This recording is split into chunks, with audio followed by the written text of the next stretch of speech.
Hello friends, आप सभी का स्वागत है हमारे यूट्यूब चैनल पर। जैसा कि आप सभी को प्रतीत होगा कि हम रोजाना एक एक वीडियो हम राजस्थान की प्राचीन सभ्यताओं के बारे में पढ़ रहे हैं। तो इसी कड़ी के बीच आइए आज अपन अन्य महत्वपूर्ण सभ्यताओं में सबसे पहले सभ्यता नगर सभ्यता के बारे में पढ़ते हैं। नगर सभ्यता कहाँ पर स्थित है? टोंक में। इसका वर्तमान नाम खेड़ा की सभ्यता ही बोलते हैं इसको। तो क्वेश्चन आ सकता है, खेड़ा की सभ्यता किसे कहते हैं? तो नगर सभ्यता को खेड़ा की सभ्यता भी बोलते हैं। इसके साथ प्राचीन नाम क्या है इसका? मालव नगर। तो क्वेश्चन आ सकता है, मालव नगर किसको कहा जाता है? तो नगर सभ्यता को कहा जाता है। देखिए, उनियारा कस्बे के निकट स्थित है नगर सभ्यता। गुप्तकालीन अवशेष प्राप्त हुए। मालव जनपद के 6000 तांबे के सिक्के मिले, यानी कि मालव जनपद के 6000 तांबे के सिक्के मिले। पंचमार्क आहत मुद्राएं भी यहाँ से मिली। तिरात्री शब्द जैसी आकृति के अवशेष मिले। तो ये थोड़ा सा ध्यान रखना यहाँ पर इम्पोर्टेंट है। तिरात्री शब्द जैसी आकृति का अवशेष कहाँ से मिले? नगर सभ्यता से। यहाँ से प्राप्त मूर्तियों पर कामदेव रति का अंकन मिलता है। तो इसके बारे में काफ़ी है। अब नेक्स्ट सभ्यता देखते हैं अपन, नगरी चित्तौड़। तो देखिए नगरी चित्तौड़ के बारे में। नगरी सभ्यता कहाँ पर स्थित है? चित्तौड़गढ़ में। कौन सी नदी के किनारे? बेडच नदी के किनारे। ठीक है। उसके बाद देखो यहाँ पर इसके खोजकर्ता कौन है? 1871 में कार्लाइल द्वारा इसकी खोज की। उत्खननकर्ता 1904 में डॉक्टर भंडाकर द्वारा। प्राचीन नाम इस सभ्यता का मध्यमिका भी किया जाता है इसके। शिव जनपद की राजधानी। प्राचीन नाम क्या है इसका? मध्यमिका, माध्यमिका या फिर मध्यमिका, शिव जनपद की राजधानी। यहाँ से प्राप्त जो सिक्कों पर एक तरफ मध्यमिका और दूसरी तरफ शिव जनपद अंकित है।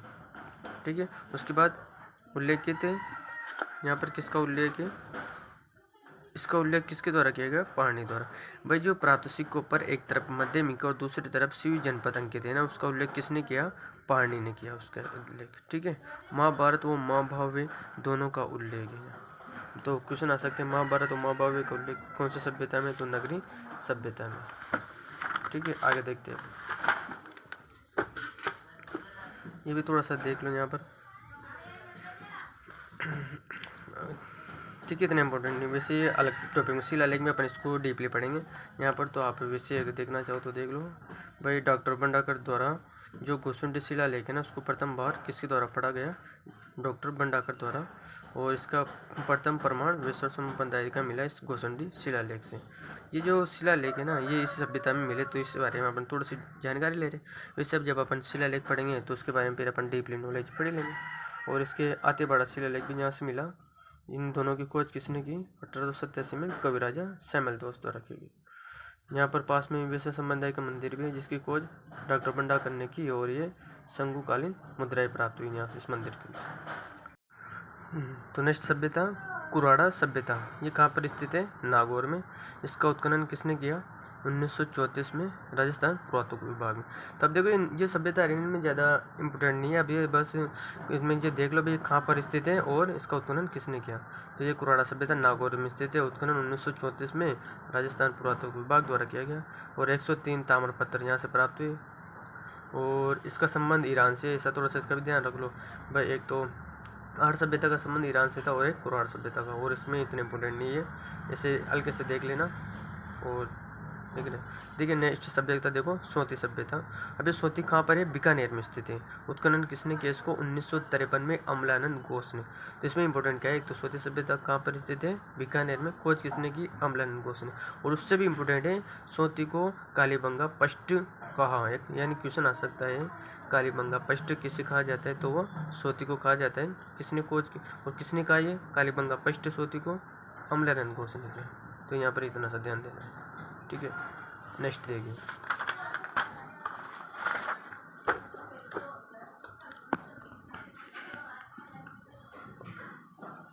नेक्स्ट है सुनारी सभ्यता।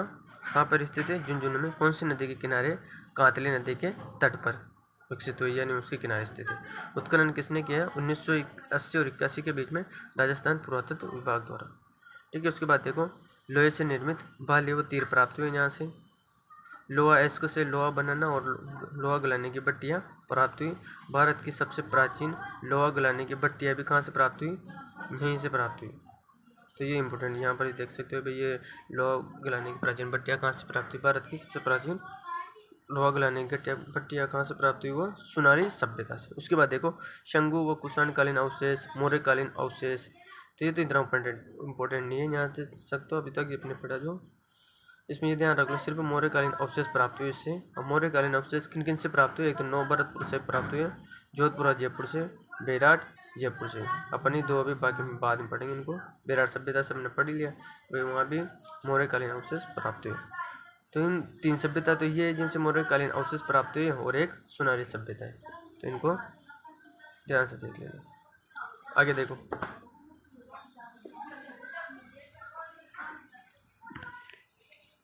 देखो, अब नेक्स्ट सभ्यता है नवभरतपुर। ये रूपारेल नदी के तट पर स्थित है। उत्खनन किसने किया इसको? 1963-64 में आर.सी. अग्रवाल व डेविड सन प्लस राजस्थान पुरातत्व विभाग द्वारा इसका उत्खनन कार्य किया गया। तो बाकी इन सभ्यताओं में ज़्यादा इंपॉर्टेंट नहीं है, बस ये पता लगाओ, ध्यान रखो भाई कहाँ पर स्थिति है और एक कौन सी नदी के किनारे स्थित है, इसका उत्खनन कौन किया। ये भी मौर्यकालीन अवशेष अपने पीछे पढ़ ही लिया। एक साथ 5 सभ्यताओं के प्रमाण इस सभ्यताओं से मिले, ठीक है। और ये ध्यान रख लो भाई महाभारत से आर्यकाल एवं ताम्र युग तक अवशेष यहाँ पर मिले। तो ये थोड़ा सा इंपॉर्टेंट में ध्यान रख लेना, महाभारत से लेकर आर्यकाल तक एवं ताम्र युग तक के अवशेष कहाँ पर मिले? तो वो 9 सभ्यता से मिले। एक इम्पोर्टेंट, ये भी बहुत इंपॉर्टेंट है, पक्षिस के चित्र युक्त ईंट कहाँ से प्राप्त हुई? तो कहाँ से प्राप्त हुई? नवभरतपुर से प्राप्त हुई। झाग बाबा की प्रतिमा जो कि लंबाई अगर ये डीपली में RS मान लो हाई लेवल पर, एक मर्दा पात्र पर स्वास्तिक का चिन्ह मिला, ठीक है। अब उसके बाद आगे देखते हैं अपन।